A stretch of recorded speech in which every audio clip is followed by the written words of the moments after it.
प्रधानमन्त्रीको कार्यालय आज पनि सिंहदरबारमै छ।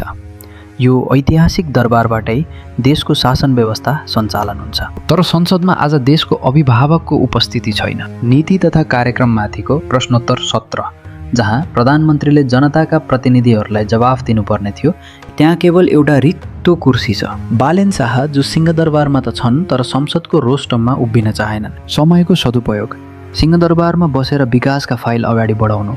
आज हामी यसको गहिरो चिरफार गर्नेछौँ। पक्षमा उभिनेहरूका लागि बालेनको यो कदम एउटा मौन विद्रोह हो। सिंहदरबारको कार्यालयमा बसेर विकासका विभिन्न फाइलहरू अगाडि बढाउनु नै उनको मुख्य प्राथमिकता हो।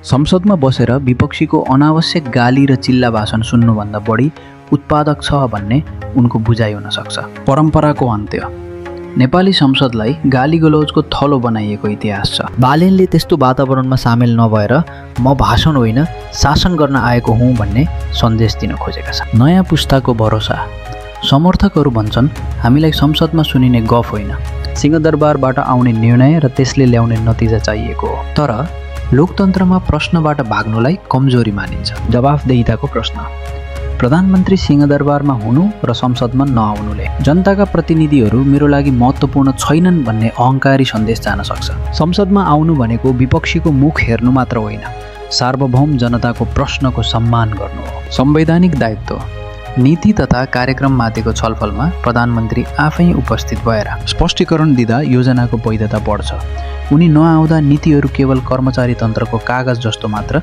देखिन्छन्। खराब नजिर, यदि आज प्रधानमन्त्रीले संसदलाई टेरेनन् भने भोलि अरू मन्त्री र कर्मचारीले पनि यसै गरी जिम्मेवारीबाट पन्छिने बाटो पाउनेछन्। बालेनले संसदलाई भन्दा कामलाई प्राथमिकता दिएका हुन् वा उनी यो परम्परागत संसदीय प्रणालीसँग नै असहमत छन्? यो एउटा ठुलो राजनीतिक प्रश्न बनेको छ। सिंहदरबारमा बसेर काम गर्नु राम्रो हो, तर संसदलाई विश्वासमा नलिई गरिएका कामहरू कति टिकाउ होलान्? प्रधानमन्त्रीका रूपमा बालेनको यो गैल स्वभावले नेपाली राजनीतिलाई दुई फ्याक बनाएको छ। कसैलाई यो नयाँ युगको सुरुवात जस्तो लाग्छ, कसैलाई प्रणाली भत्काउने डर। तर एउटा कुरा स्पष्ट छ, बालेन जे गर्छन् फरक ढङ्गले गर्छन्। तपाईँलाई के लाग्छ, प्रधानमन्त्रीले सिंहदरबार छोडेर संसदमा जवाफ दिन जानु पर्थ्यो कि पर्दैन थियो? बालेन शाह र नेपालको राजनीतिबारे तपाईँको विचार के छ? कृपया कमेन्टमा आफ्नो तर्क राख्नुहोला।